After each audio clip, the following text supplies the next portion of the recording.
So my background, what led me up to be getting involved to be an expert was I came from a very chaotic background. I was involved in drug and alcohol abuse for years and years.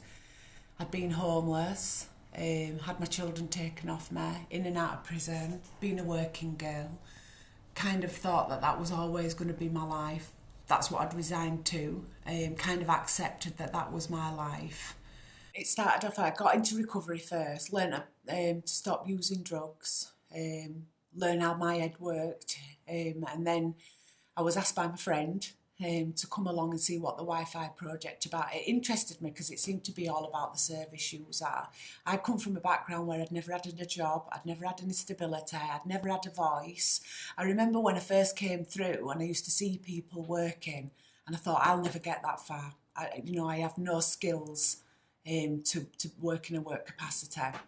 So I went along, I dipped my toe into what the Wi-Fi was about. I didn't really understand it, but then I started to get more involved. I sat on boards, started to listen to how they was going to put the module together, like passport of information for service users. I learnt skills, going and having a look at how interviews work, what is expected at an interview, shortlisting for application forms. I started to understand that service users could have a voice, and the Wi-Fi project, that was the whole thing about the Wi-Fi project, is getting service users involved, getting them a voice and talking with other services, which I've always thought was needed, even right back in my day of chaos. I used to think everyone needs to be reading off the same page to work with individuals.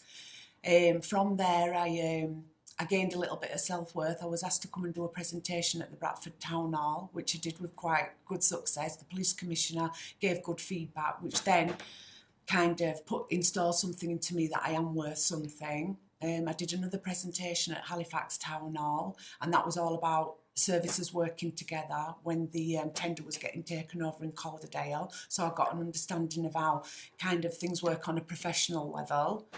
And then being involved with the Wi-Fi project led me and gave me some more self-worth to go on and volunteer at other projects. I'd really like to say a big congratulations. I'd like to thank you for being an expert, and I'd like to thank you for helping us. And I'd like you to say why I'm congratulating you. You're congratulating me because I've been successful in an application and an interview for West Yorkshire Probation Service, and I've gained an employee role of Service User Coordinator Involvement Officer. Brilliant.